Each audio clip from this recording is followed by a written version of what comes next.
What's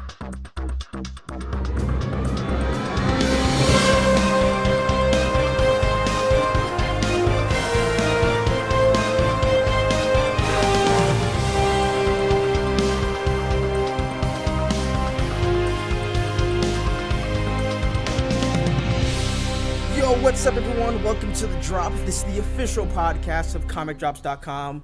What we do every week is we get together and we discuss the latest news that's happened during the week. It's a lot of fun sometimes, basically. Sometimes. Yeah. Before we dive into this week's topics, I want to introduce my fellow co-hosts for today. First up, we have Alex Batts. How's it going, man? Pretty good. Sweet, Ready to talk all these news? Oh, all these news. All these news. And back with us once again, we have YouTuber and DC guru CabooseXBL. Caboose, how's your week been? It's been good, man. I'm very excited to talk about these newses as well. Nice. And last but not least, we have Aquamander himself in the house, Ander Lilly. Ander, what's going on, man? Not too much. Glad to be back. I feel like you do that on purpose now. It's branding at this point. It's a slogan. Yeah, it was like my Batarangs Everywhere thing back in the day. Whatever the heck was. So actually, before we start with our original list, I guess we'll talk about the most recent breaking news that happened. Is that Dope director? Can someone please help me out with this man's name, please? I have no idea. That guy. Yeah, the guy who directed Dope. His name is Rick Famuyiwa. That might be it. I don't know. So yeah, Rick Famuyiwa. We're gonna call him Famuyiwa on the show, so that's we're rolling with that. We're just gonna call he's him directing Fam. The Flash. Huh? Yo, the Fam is directing The Flash right now. Rick fam. Holy crap. Rick fam. Yeah, he's directing The Flash. And I actually haven't seen Dope, but I've heard good things about it. Some people were kind of speculating as to who would take over the project after Seth Grahame-Smith left earlier this year. I think it was either in April or early in May. People were like flipping out, going, "Oh my gosh, the Flash movie's in trouble because the director's gone." But now we have this guy. We have the Fam. And like I said, I haven't seen Dope. But based on the reaction on like Twitter and Instagram, people seem excited. People seem hyped about it. So I guess I'm looking forward to it. I guess I'll have to check out Dope sometime within the coming weeks just to kind of get a feel for his tone and the way he kind of does things. So Caboose, since you are our guest today, why don't you give us your thoughts on this director and this choice? Well, for those that don't know, The Flash is my favorite comic book hero of all time. So when this movie was happening, gotta be honest, I was pretty nervous. I wasn't sure about the Ezra Miller casting, and the director that they got was like literally a nobody. Like, he's done nothing. This Seth Grahame-Smith guy that they had originally. That doesn't really worry me, though. I mean, like, no-name directors usually get attached to some of these big projects, and they end up doing well. But, yeah, like, so I was really nervous about it, and then he left, and that didn't really get me nervous, because I was like, okay, he's gone. And now I am, like, so stoked for The Flash. Now, I haven't watched Dope either, but everyone I know that has, and everyone whose opinion that I trust who has seen that film, has nothing but good things to say about it.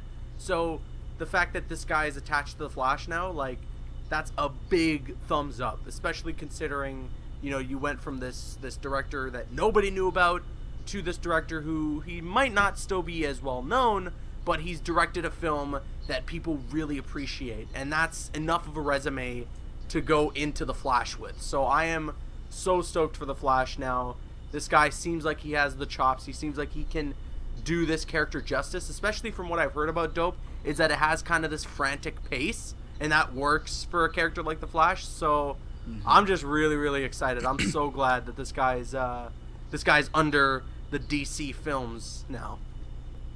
Yeah, a lot of people seem stoked. Ander? Yeah, I'm kind of just gonna echo what Caboose said.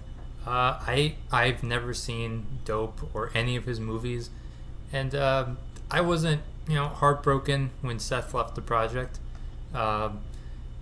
But yeah, I've seen nothing but praise for this director. Just checking social media today, so I'm on board with it.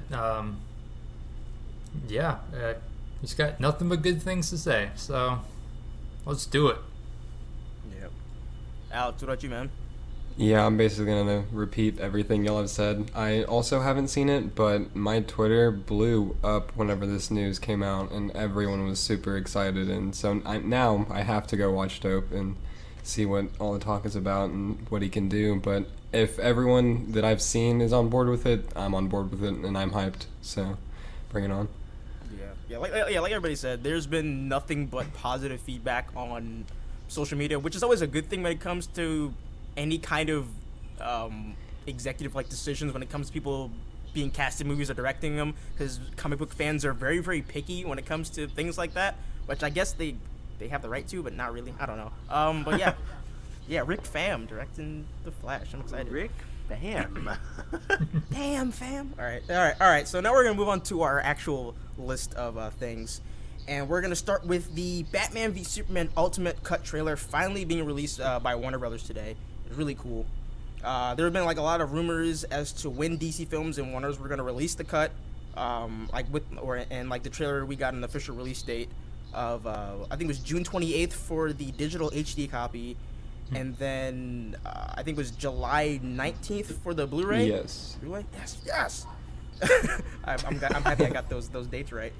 And like in regards to the trailer, most of the footage was new. Most of the footage was stuff we've seen, but we got a few new looks at like Batman doing some cool stuff, and then Jenna Malone's character, who may or may not be Barbara Gordon, and like a bunch of other stuff that was pretty cool. We got a few extra shots of the Africa scene, the opening of the film, where they say it's gonna be completely different from what we saw in the theatrical cut. Alex, why don't you tell us your thoughts on the Ultimate Cut trailer? I've been really, really looking forward to the Ultimate Cut of this movie. I'm kind of in the minority, I think, where I absolutely loved the theatrical release too, and I don't have a lot of the same complaints that many people do. And so for me, just seeing an even longer version and even more of what I already love, I'm super excited for. But also, there are some things that I would fix about the movie, and so like this definitely looks like it's just doing nothing but making it better, and so that's great to see. And the opening sequence being longer, I think, will really benefit the Superman's character, and we saw a lot of like Clark doing investigating too, and so there'll be more building for his reasoning and everything in the movie, which I think will please a lot of people. And then the one shot that we got that got me more excited than anything was the shot of the surveillance camera and it's LexCorp, and we see Batman invading there and stealing the kryptonite. And so I'm really excited to see that. Yeah, oh my god, I'm gonna wait till I talk. Andrew, what about you, man? Yeah, it actually almost looked like a completely different film for a little while during the trailer, and it got me excited. I've made a few enemies over the past couple weeks with my critiques of Batman vs Superman lately. I kind of agree with Alex that, it'll probably fix a good number of issues that many people have with it. It won't fix everything, but it will fix a good amount. I'm kind of curious to see who Jenna Malone's playing. She sure didn't look like Barbara Gordon, but who knows? Maybe she could be. Yeah. And yeah, that LexCorp scene. I mean, I think everyone wanted that in the movie with Batman. Absolutely. So I'm excited to see that scene. And then, like you said, more scenes with Clark Kent. I really feel like that movie was lacking in Superman and Clark Kent. So more scenes with him, more the better for me. Caboose? This trailer definitely got me pumped up, especially considering that the digital version is going to be out this month. So we're going to be getting the 3-hour rated R cut of Batman v Superman this freaking month. That excites the hell out of me. The trailer was pretty cool. It kind of made me think about the movie again. And like when I was thinking about it, I was like, man, I really did love Batman v Superman. There are some problems that I have with it, and hopefully this 3-hour cut, this director's cut, the one that Zack Snyder wanted to make, hopefully it fixes a lot of the mistakes that were in Batman v Superman. But at the same time, if that ends up being what's the case here, and people who hated Batman v Superman per se like the Ultimate Cut, I wonder what that's going to say to Warner Brothers. You know, I wonder if that's going to be this moment where they're like, okay, it's about time we let Zack Snyder make the movie that he wants to make. Because you can look at Batman v Superman, you can clearly tell that there are parts in there that Warner Brothers was like, you have to take this out, or, you know, you have to focus more on this. And it was like, it was almost kind of getting in the way of his vision. So hopefully if this Ultimate Cut is like amazing and people who might have hated the theatrical cut of Batman v Superman like this, then Warner Brothers will kind of like open their eyes and be like, all right, come Justice League time, if Zack Snyder wants to make a 10-hour movie, let's not get in his way, you know? Yes, please. Something like that. Because I don't know about you guys, but for me, the director's cut of Watchmen is in my Mount Rushmore of the greatest comic book movies of all time. Like, I honestly think it's some of the most phenomenal piece of film I've ever seen. And if Batman v Superman's Ultimate Cut is anything near that, then, you know, it's about time Warner Brothers just starts letting Zack Snyder do his thing, because that dude, he's got a vision, he's got an idea. Just let him play it out, you know, let him do his thing. So I guess we'll see. But overall, I'm excited for the Ultimate Cut. I mean, that LexCorp thing, if we get that in its entirety, oh man, it's gonna be so exciting. But yeah, absolutely. Yeah, it's funny that you bring up the Watchmen director's cut, because I actually just recently watched it like last week. I've been like looking like all around to find it because it wasn't in like any Walmart or anything like that, and I saw it. And I was like, you know, like it made me like just love the movie, because the theatrical cut I wasn't a huge fan of. It just seemed kind of all over the place, and it just didn't. I wasn't really interested. I wasn't as invested as I wanted to be.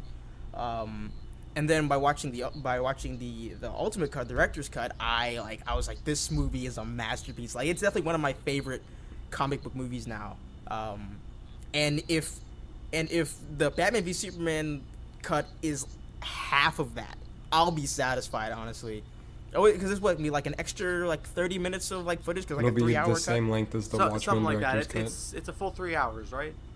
Yeah. I believe. Yeah, I'm really excited. Like you guys, I wanted to see that like LexCorp infiltration scene in the movie. I literally sat in the theater when I was watching it, and it started zooming in on his face, and I was just like, oh snap, he's about to go do something like, you know, like super dope, and it just cuts, and then there's a bunch of like, you know, shells on the floor, broken glass, broken bones and stuff like that. And LexCorp and the Kryptonite's gone. I was like, I wanted to see that. That's something I was like, come on, like that. I think that could have been the highlight of the film if they actually put that in there. But based on that little shot of Batman dropping down, very Batman animated series style, with like the cape and stuff, it looks like we're gonna be getting that scene.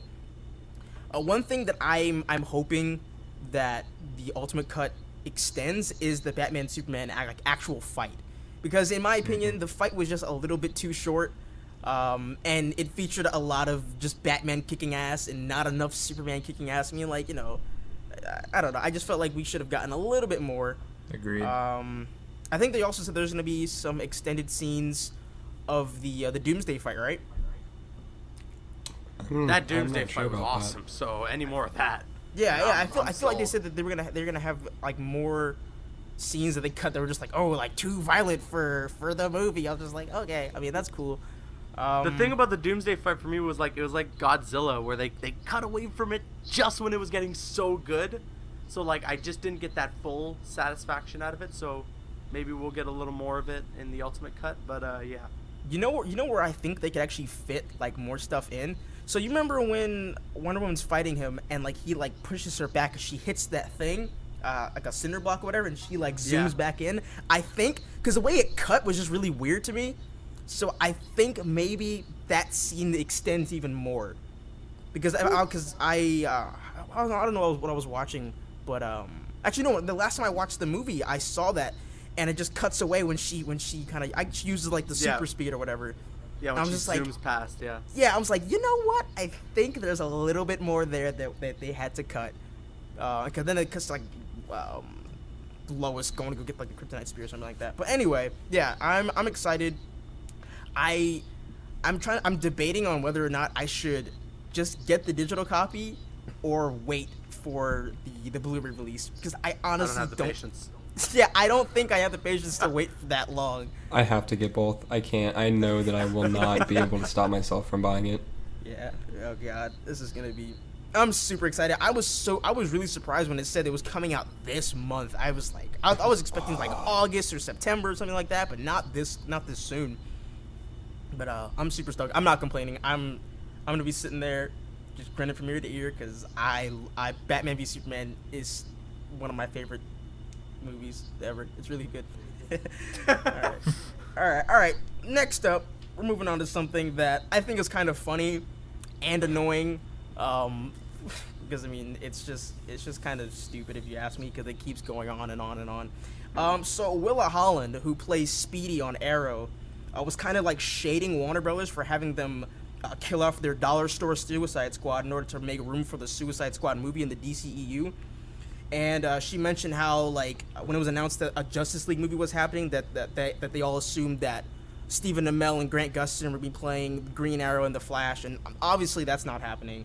And it just went on and on and on about, you know, like the MCU and how it worked for them, and like how they're able to integrate their television shows and their movies, which they kind of don't really do because they never get mentioned in any of the movies. It's kind of annoying. That's a whole topic for a different episode. So Caboose, what do you think of this whole shading Warner Brothers for Suicide Squad decision stuff? You know what? I gotta disagree with you just a little bit, okay? Because I can kind of see where they're coming from on the whole thing with the Suicide Squad, because it's like that's probably something that the writers were looking to go through with, you know, and I get it. I get where WB is coming from, where they're like, okay, you got to axe these characters. We're using them for the film. The audiences are going to be a little too confused if you have a Suicide Squad on the television that's completely different from the Suicide Squad in the films. So it's like you had to remove those characters, but yeah, I can understand why some of those actors and things like that would be a little upset that those characters had to just be completely removed and erased from the TV show, especially if they had plans to go through with those characters. I mean, granted, the Suicide Squad was never like, you know, anything near the quality of what we're getting in the film, but they had some pretty cool characters, like Michael Jai White as the Bronze Tiger, it was, right? Yeah. Bronze Tiger? Yeah, him as the Bronze Tiger, I thought that was badass. You know, I thought he could have been cool. Deadshot, I thought he had a nice character arc on that show. So I just hated how he always wanted to kill himself. It was just really annoying. Yeah. I'm gonna stay behind, man. Like, yeah, I get where you're coming from there. I mean, I'm not like too upset at them for, like, you know, having gripes with WB for just, you know, putting cuffs on them and telling them you can't do this, you can't do that, when the whole idea of those TV shows is that they're separated from the movie so that they can do whatever they want to, you know? So that is a little upsetting. I can get where they're coming from. The whole thing about the Justice League and Stephen Amell and Grant Gustin being cast, I don't know why they were automatically assuming that, because it's like, what do you mean? You were assuming that Stephen Amell was going to be in the movies, and then he can't be on the TV show anymore. He's going to be too busy with the movies. You know, you were not assuming that. You're just throwing shade to throw shade there. But the Suicide Squad thing, I get. I totally get that. They probably had plans for those characters. They probably had scripts and stuff like that for future episodes. And who knows? I mean, the fact that Warner Brothers has put these cuffs on the writers and everything like that, that could lead to why the show is in the state that it is right now. It's like, well, where else do we turn? Warner Brothers not letting us do anything. We have to go back to stupid Felicity, because I'll tell you what the answer isn't that can more get us Felicity. viewers. Get that out of here. Yeah, so I don't know. I mean, I get where they're coming from, but at the same time, some of the things that Willa was saying, it was like, what are you talking about? But the Suicide Squad thing, it's like, I totally get that. That's, to me, it's like, you know, like, if you wanted to do an episode of this podcast, but there was another podcast out there that was of similarity to this, and let's say that podcast was massive, and, you know, you guys were under the same roof, and that roof was like, hey, sorry, you can't do your podcast anymore because these guys are way bigger. You know, like, that would suck, you know? Yeah. So that's my thoughts on it.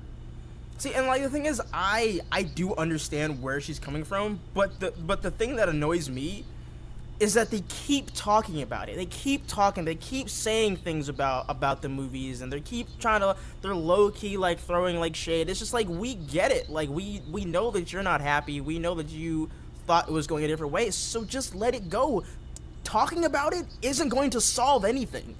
You're literally just talking to talk at this point. And it's super frustrating as somebody. And the thing is, like, that Suicide Squad wasn't even good. It really wasn't. The way that they handled the characters just really irked me. Like I said with Deadshot, with him always trying to commit suicide by just standing on a building or waiting by this bomb until it blows me away. And like, even though he wants to like get some kind of redemption and like get his family to like love him again or whatever, I just found that really stupid. But I mean, I guess the reason why they had them kill them off was because I guess they didn't think that was a proper representation of the Suicide Squad, which I can understand, because I mean, I don't think who's Cupid? Who are some of these people that they had here? Amanda Waller. I was actually kind of shocked when they killed Amanda Waller. Spoilers for Arrow if you actually care. Yeah, because people care. Yeah. I was actually really shocked when they killed her off, but I understood why, because they're doing it. But then again, it's kind of weird because they still have the Flash, you know. And I think it's the only other character that's like on the TV shows that's gonna be in the movies, right? It's just the Flash. See, that worries me though, because come time for the movie, the Flash will be at like its 5th season. Are they just gonna be like, you've had 5 seasons, you're done now, the Flash movie is coming, time to cut it off? Like, I hope they don't do something like that, you know, because the Flash has been amazing. And like, if Warner Brothers was just one day came up to the writers of the Flash and been like, hey, sorry, we're making a movie, time to give it up on this show, like, that would suck. Well, I mean, the thing is, they already kind of have an out for that. Spoiler for the season finale of The Flash. So, like, Barry Allen, like, I think he goes back in time and, like, or he gets, like, I forget what it's called. It's, like, a mirror projection or something like that of, like, another Flash. Time remnant? Huh? Yeah, like a time remnant or whatever. And, like, he, like, gives his life to stop Zoom. And they're like, okay, wait, so, like, the future selfie, you, like, died. So I guess that's a way that they could kind of end the show, but that'd be kind of lame though, just like having it end there at something we've already seen in a previous season. But yeah, I like I said, I understand where they're coming from. I understand where she's coming from, but I just think talking about it, no, I mean, that's just how it is. Talking about it isn't going to solve anything. It just sounds like complaining and just bitching now. So I just think if anything, the Marvel guys got it worse. Their shows are actually connected to the movies, and they don't even get acknowledged. Exactly. So, like, no mention of Daredevil or Punisher, you know. Yeah. So, I mean, yeah, it's whatever. Andrew, what do you think, man? Yeah, I'm going to agree. I understand the frustration, even though it does sound like they keep complaining, like, every week. But yeah, it's just that confusion of, well, DC says that this universe, the TV universe, is different from the extended universe, the films, but you can't use this character, you can't do that, you can't, you know, it's just like, I get it. It's like, well, what can they do? And like you said, Marvel is almost the same way. But, and then the assumption that they were going to be in Justice League, yeah, that's something else. That was never going to happen. Say there shouldn't be assumptions in business. That's not a good idea. Yeah, and it's just, well, and just be grateful. I mean, these are the people who gave you a job. Exactly. So, that's what I've been thinking. So just be careful. Watch what you say. It don't come off like a spoiled. Watch your mouth, boy. Watch your mouth, boy. Yeah, don't want to come off looking like you're spoiled or something. So, but I get it. I get the frustration. Alex? Yeah, I get the frustration on, like, the writing side of things and being limited in what they can write about, because that definitely is frustrating, especially if it is, like y'all have said, establish different universes. But as far as the, like, movies things and thinking that they should be and appear in the movies anyways and reprise their roles, I don't understand that at all. And also, like, they signed on to play the TV characters. Nowhere did they sign on to play the movie counterparts, so that part's ridiculous to me. But yeah, I basically just gonna echo everything y'all said. Yeah, DC's not Marvel, guys. Get it through your skulls. We do things differently around here. All right. Moving on. Actually, speaking of Marvel, not Marvel Studios, but a Marvel property. We're talking about Fantastic Four now. So apparently, according to Simon Kinberg, who's like the producer of the X-Men movies and the Fantastic Four movies, apparently Fantastic Four 2 is still a thing, and it's still a part of Fox's plan. who was he talking to? I think he was talking to somebody, and he said it's a big part of Fox's superhero plan going forward. I'd love to continue making movies with that cast, and of course we all know the kind of backlash that Fantastic Four got with the controversy surrounding like Josh Trank and the way he treated people on set and the way he kind of presented himself when he came to set, and the kind of altercations that happened on set with like actors like Miles Teller and Kate Mara and stuff like that. I find it kind of interesting that Fox would even utter their lips to say that they're doing another one, because I feel like it's a really bad idea, especially with how people like receive Fantastic Four. It was so badly received that I think if they released a trailer, let's say in like 2 years, right? They're gonna be like, oh hell no. They're like, no. Remember back in 2015 when they made this movie right here and it was awful? No, I'm not giving them any more money because they screwed you. You can only make a first impression once. So I mean, I think they've kind of blown their chance with it. And plus, Michael B. Jordan's joining the cast of Black Panther, so obviously he's not gonna want to come back. He's joining a much more exciting film, and a film that has a lot more potential to make a lot of money and get people to go see another sequel. But I mean, who knows? I don't know. I don't think it's a good idea. Ander, what do you think? Yeah, we'll see if it actually happens. I feel like the Fantastic Four franchise is just sort of tarnished under the Fox banner. I mean, who's really going to get excited after 2 failures at Fantastic Four? 3. Don't forget about Silver Surfer. Oh, yeah. I tried forgetting that. Thanks, Josh. We all did. Yeah. So, I don't know. Like you said, Michael B. Jordan, he's joining Black Panther. I don't know. I'd be surprised if this actually went through. But, I don't know. Just give it to Marvel now, right? Yeah, I don't know. Just, yeah, give it back to Marvel, please. Save us all a headache. Alex? Do we know if he said that he was joking at the end of the interview? No. Unfortunately not. I don't know how he can actually seriously say this and mean it. This movie, I don't think I've seen anything positive about this movie at all. So, yeah, I don't think that anyone would want to go see it, or that there would be any hype surrounding it, or any traction for the project. And it sucks because I want a good Fantastic Four movie, and I don't really want the rights to go back to Marvel, but at the same time, I don't think that they can. They've blown it already 3 times, so I don't know. It's tough. I hope that they don't. I hope they don't make a direct sequel to this Fantastic Four. Yeah. I think that would be a really bad idea. Yeah. And the excuse that he made, I'm gonna read the quote to you guys. That way you can see what I see. He said that like the tone was the issue of the film. This is what he said. He said, I think there were many decisions that we made along the way that led to the movie that people didn't like, and to a movie that I would do differently next time. I think the biggest takeaway for me, the tone of the movie, while interesting and ambitious, ran counter to the DNA of the source material. I think the source material of Fantastic Four is bright, optimistic, poppy in tone.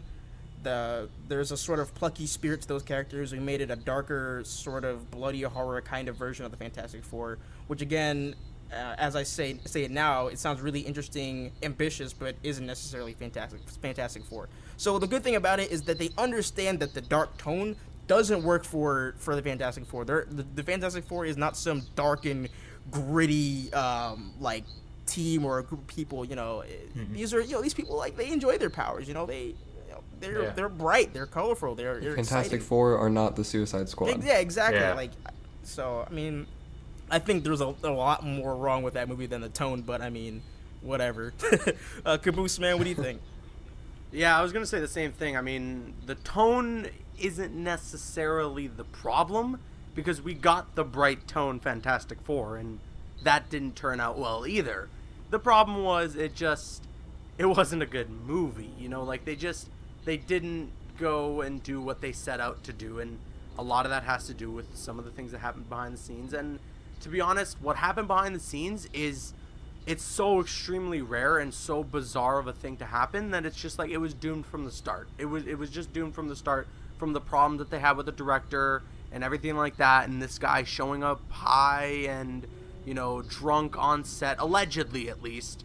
You know, like that stuff, it just, you're doomed from the start. From the fact that Fox completely erased like 2 action set pieces from the movie or something. Mm-hmm. It's like there was almost no way that they were going to be able to set out and get the movie that they wanted to make out in theaters.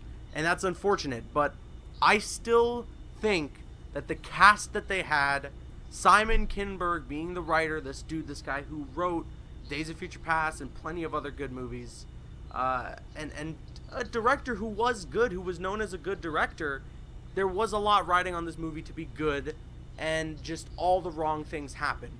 Like, every puzzle piece just landed in the wrong area, and it's unfortunate. It's something that I think will never happen again, especially at Fox. They don't want to make anything near that kind of mistake again. So I doubt they're going to have a second chance. Michael B. Jordan, like you said, he's a part of Black Panther now. There's probably just no way that he's going to be in the next Fantastic Four film, especially whether it comes down to scheduling conflicts or whether it comes down to, you know, Marvel Studios being like, don't worry about Fox. We got you handled, Michael B. Jordan, you know? So, something like that. So, yeah, I doubt they're going to make a Fantastic Four sequel. Whether they're going to keep making Fantastic Four films, that's a different story. They could reboot it, even though that probably wouldn't be the best of ideas. They could end up doing that again and try to take another stab at it and try to hopefully find a little bit of a hit, you know? But in the worst case scenario, yeah, they don't make a movie, the rights go back to Marvel, and I honestly don't think Marvel should do a film on them either, you know? Like, really? Just leave those characters alone for a little while. I think the villains is what Marvel needs. They need their Doctor Dooms. They need their Galactus. Mm-hmm. You know, maybe even a character like Silver Surfer. Those are characters I think that can benefit Marvel more than the Fantastic Four. The Fantastic Four, I think, has had 3 movies now that really didn't sit well with audiences. So it's come to the point, I think, where audiences just need to stay away from those characters for a little bit. But if those rights go back to Marvel, getting a villain like Doctor Doom on the Marvel Studios, oh my goodness. Getting a villain like Galactus, oh my goodness. So you're asking for a hit. Yeah, getting characters like the Silver Surfer, or even getting the Skrulls, like, holy crap. That would be amazing. Or Kang. So hell yeah. That's what I'm thinking, you know? Rather than the characters of the Fantastic Four, I'm thinking about the Rogues Gallery. Definitely, yeah. Yeah, if somehow Marvel can get their hands on, like you said, Doctor Doom, Galactus, you know, the Skrulls, Kang, all that stuff, like the MCU now has really, really, really good villains besides Thanos that we've seen so far. All right, moving on to some more Marvel news. Something that I'm actually pretty excited about, even though I know nothing about this girl, honestly. And that is Brie Larson is currently the frontrunner to play Captain freaking Marvel. And this was reported by Variety earlier this week, and they were talking about how she's in early talks with Marvel about the role, and they're still in negotiations, but she's currently kind of leaning towards accepting the role. And as we all know, Captain Marvel is getting her own feature film. I think it's 2019, and there hasn't been any. I guess has there been confirmation about her appearing in a movie beforehand, like Infinity War? I think there was confirmation of that. I believe they said that she was going to appear in a film before her own, similar to like the Spider-Man announcement, when they said like Spider-Man would appear in another movie before his own solo movie. But I'm not 100% sure. Okay. I think that they might have let it slip in an interview that she was going to be in the movie. That's what it was. And then, didn't they say Captain Marvel, and then someone was like, "Did you just confirm that?" And they're like, "Captain Marvel" or something. Yeah, you're right. Yeah, maybe they kind of just did that just to tease. So not officially confirmed, but confirmed. Brie Larson is kind of known for her role in Room, which she actually won an Oscar for Best Actress. I think it was either like early this year or late last year. Like I said, I know nothing about her acting chops, or I also haven't seen The Room. but I've heard that it's really, really, really good. So I guess I know this is another movie I need to watch along with Dope to kind of get a feel for how she acts and stuff. So Alex, what do you think about Brie Larson most likely playing Captain Marvel? I didn't know of her before hearing this news, and so I don't really know much, but everything that I saw was really positive, and so I'm excited about that. And I don't know a whole lot about Captain Marvel either, but I am really happy that this movie is happening. So I wish it was coming out sooner, but I'm very excited for it and really hopeful, and if she does end up accepting the role, I think that'll be really good, because she's got an Oscar, which is always a plus. Yep. And then, like I said, from everything that I've seen, a bunch of people whose opinions I trust, they said they're really excited about it. And so that all seems to be leaning towards the movie being great and her being able to do it. So that would be cool. But yeah, I'm excited for it, but I don't know a whole lot about it. So, Caboose, what do you think?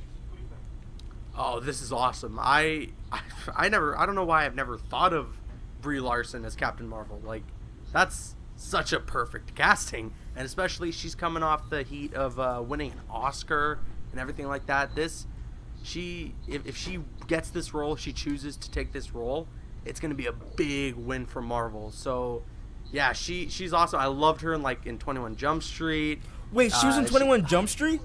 Yeah, she was in 21 Jump Street. She was I can't remember her name. I think her name was Amy.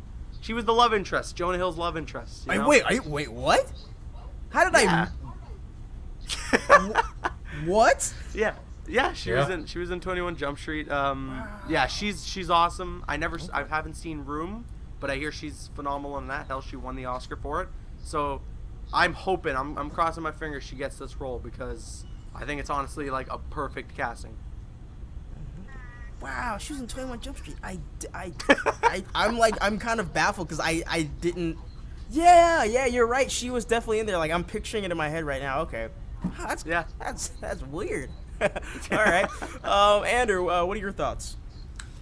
Yeah, that would be a really good pickup for Marvel. I actually saw Room, and yeah, she did a really good job in that movie. So if she gets the role, that'd be pretty big. You said it's 2019. Her movie's coming out. Yeah. So yeah, that would be an interesting movie, especially to see where they take it. Whether she's going to be more of a cosmic character or kind of earthbound. But yeah, I'm interested. I'll admit I don't know much about the character, but yeah, should be cool. Nice. Yeah, like I said, I don't know a whole lot about Brie Larson. Obviously, her being in 21 Jump Street kind of just blew my face off just then, because I didn't expect it or notice it. She wasn't my initial choice. The lady who from Chuck, Yvonne something. I feel so bad. Oh yeah. I thought she would have been an interesting choice. Anna Torv from Fringe, I also thought would be an interesting one. And then you also people have saying Jessica Chastain, Natalie Dormer. Just the typical names. A lot of people were saying Emily Blunt. Yeah, she was, like, really high up on everyone's list as well. Yeah, Emily Blunt, Katie Sackhoff. Just people just throwing names out there. But yeah, I after seeing The Room, I think I'll have a better answer when it comes to me saying that she's a good fit. But like most of with Fam directing Dope and stuff like that, people are excited about her being even in the same sentence as Captain Marvel. So just that alone gets me excited.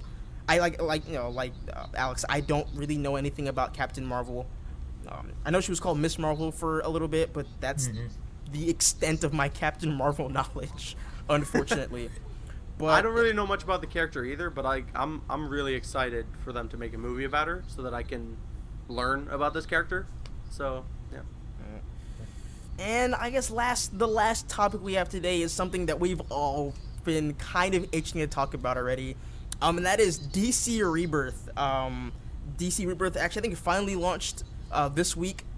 it was yesterday, right? Well, yesterday by the time we're recording this. Yep. And it was they released Superman, Batman, Green Lanterns, Green Arrow. Was there another one? That's it. That was it. That's it. Okay. Yep. Have you guys read all of the titles yet? I have. Yes. Yep.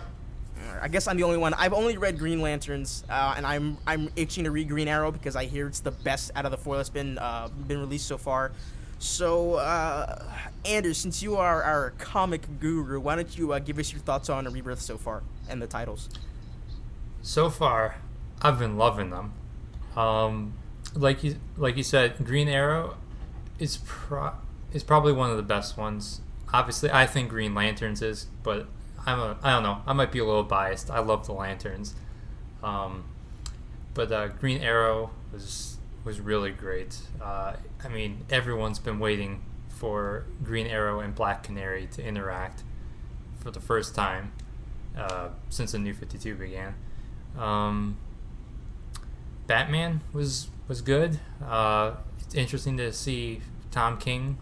It'll be interesting to see where he takes the character. And then Superman was sort of just kind of concluding the final days of Superman arc. But yeah, all of them were just great. Yeah, I heard that in order to enjoy that Superman title, you had to read, that last. It'd probably be better if you knew it, because it dealt a lot with spoilers, the death of New 52 Superman. So I don't know. It probably isn't the best for new readers, but if you have read it, the final days of Superman, you'd probably love it. Okay, cool. What would you what would you rate it overall, like out of 10, I guess? Like the individual ones. Yeah. Green Lanterns, I'd probably give 9.5 out of 10. Loved it, especially the ending. I won't spoil it, but yeah. the villains who show up at the end, they're my favorite. Oh, yes. Yep.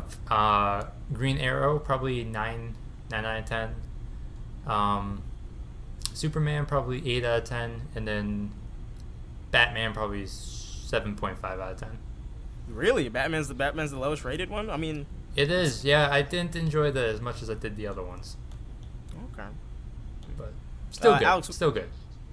Alex, what about you, man? Yeah, I loved all of the titles. They were all really great. Without bias, I can honestly go back and forth between trying to pick which one is the best out of the bunch. They were all just really solid starting off points. And that's what a lot of these were doing, and they did really well, and they set up what the arc is going to be, going straight out of Rebirth and getting everyone excited for it. And these books, from what I've seen, and at least for me, has gotten me super excited for what's coming in all of these titles, and I think that's really good and is exactly what DC needed to do, and they did it.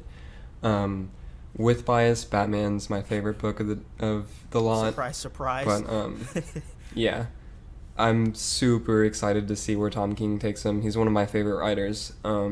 And Superman was incredible. It was more of a concluding chapter than it was a starting one. It's a starting off point of sorts, but it was definitely more of a conclusion to the final days of Superman arc, like Andrew said. Green Lanterns was awesome. I've really been wanting to get into the Green Lanterns for a long time, but I just haven't yet, and so I'm taking this opportunity to just dive into them, and I'm super, super hyped for this series. It's in my top 5 anticipated for Rebirth, which says a lot, because I'm picking up almost all of their books. So, and then Green Arrow was spectacular. Seeing Green Arrow and Black Canary interact, and their interaction was amazing. And it was great to see that finally on the comic book pages again, because that's been lacking for a really long time. And then I think that's all of them. Yeah, they were all honestly really great. I'd probably give them all probably 9 for all of them. I love them. Nice. See, just hearing you guys talk about like Green Arrow just make me want to read it more. I tried to read it yesterday. I tried to read it last night, but Comixology didn't have it, so I got all sad and stuff. Caboose, what are your thoughts on Rebirth so far? Oh man, it's been so good. Okay, I haven't been well versed in comics for a long time. I just think, it's $2.99 a week. I'm not a cheap guy, but like $2.99 for like multiple different comics a week, that adds up. And I don't know if I'm like ready to commit for that money yet, but after Rebirth, I think I just have to. Like, I just have to. Rebirth has just I have been revitalized in my love for comics, especially after that first issue of DC Rebirth. Have you guys talked about it already? Can I talk spoilers? Yeah. I think we did. Alex and Andrew covered it in their roundup. So I mean, I Yeah. guess we'll just throw out a spoiler tag right here. Yeah, spoiler for. All right, yeah. for So DC Rebirth. spoiler alert for DC Rebirth. But after finding out about what's happened and what the entirety of the New 52 was, and the fact that Dr. Manhattan is the big bad of like the new DC comics, that is insane to me. So I am definitely going to be keeping up with this just to see where it goes, just to see like, you know, when they come face to face with Dr. Manhattan, what that confrontation is going to be like.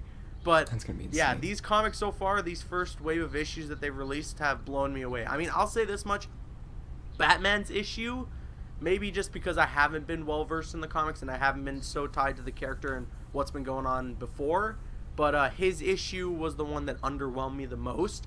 Like, his was the one that I was like, oh my god, this is going to be amazing, this is going to be insane. But nothing really happens, at least for me, you know. I'm not saying it's bad, but it just wasn't like crazy.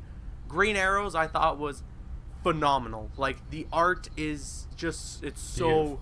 good to look at. It is such freaking good art. And if there's one thing I'll say, the costume that you got in those comic books, it lets you appreciate Arrow in the slightest, because the costume they used for Arrow in the latest season is like a one-to-one recreation from the comic book. So Yeah, I'll give him that.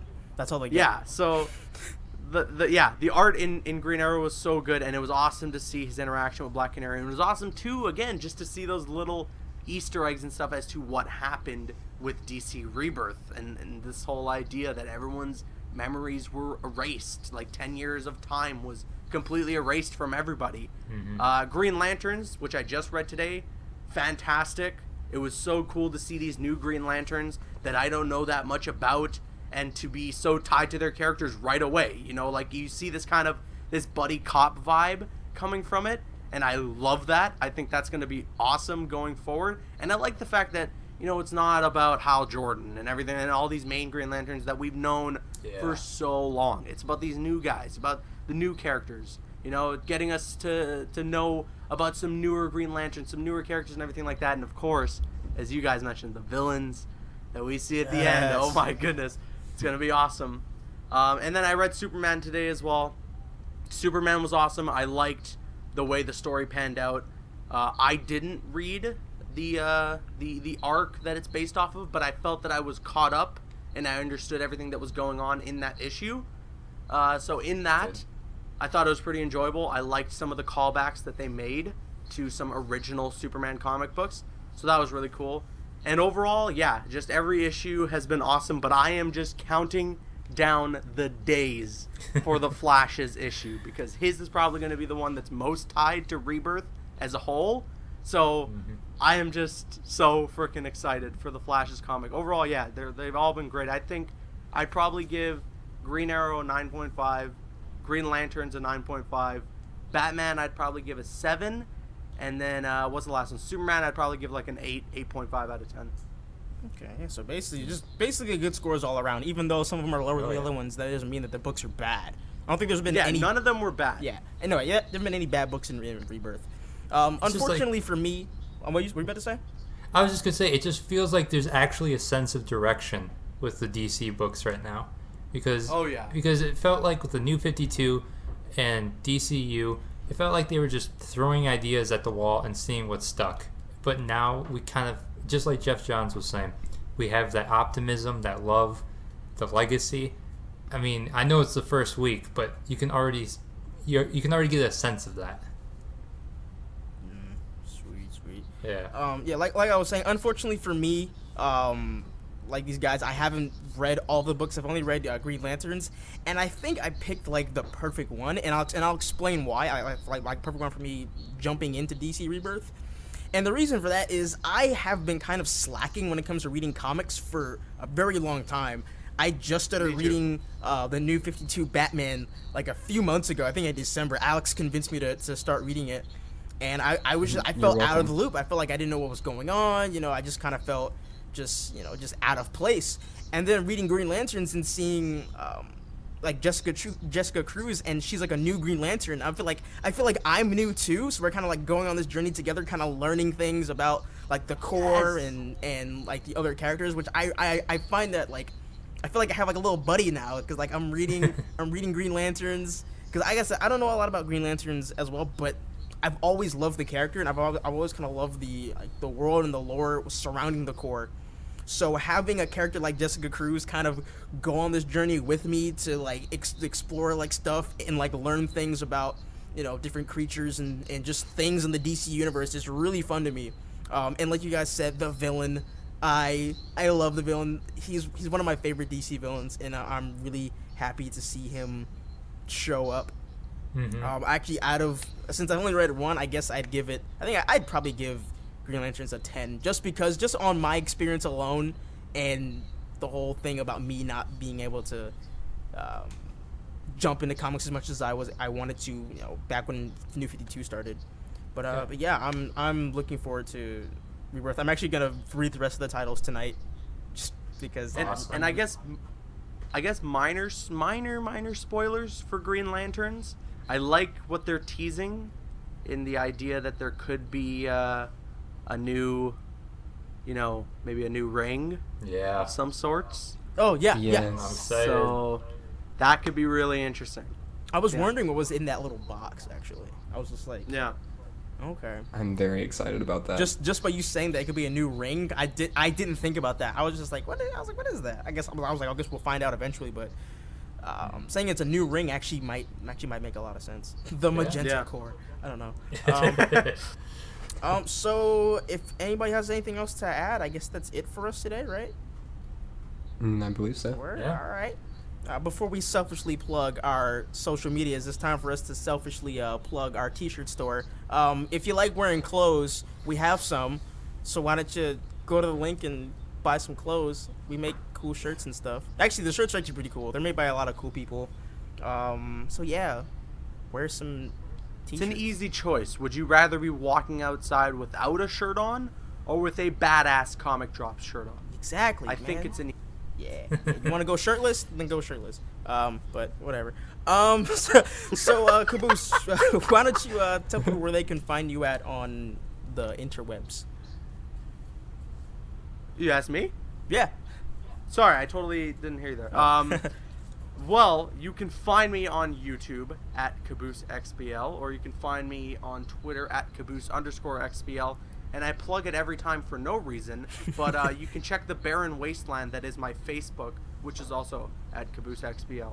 I have an Instagram that's at Caboose_XBL, where I post pictures and things like that there.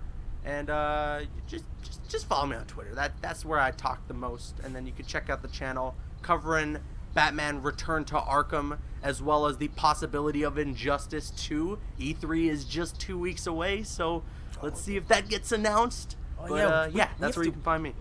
I just realized we have to do an E3 episode, just because. We do.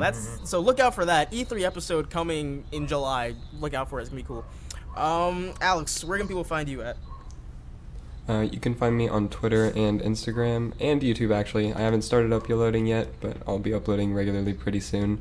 All at AP Batman with 2 T's. And yeah, just come by, talk Batman, and yeah. Sweet. Andrew, what about you? I'm on Twitter at AndrewWriter. Come talk comics. Come talk. Say Aquaman's the best. Make sure you pick up Aquaman Rebirth next week. And yeah. What day does that drop? Aquaman is the 8th, Wednesday. Yeah. Are there any other titles coming out this month? The Flash, Detective Comics, Action Comics, Aquaman, Flash, Wonder Woman. Wonder Woman. Those are all next week, I believe. I want All-Star Batman. That's what I want, dude. Oh my gosh. Oh, you'll be waiting August, a while. dude. I can't wait. August. And you can find me on Twitter, where I do most of my ranting and posting weird stuff, at Dark Knight of Ren. That's 1K for the Dark in the Night. You can also find me on Instagram at DCU News. I'm always posting stuff there. And as always, keep it locked to comicdrops.com for the latest news in superhero media, in games, and all that fun stuff. And we will talk to you guys later. Peace!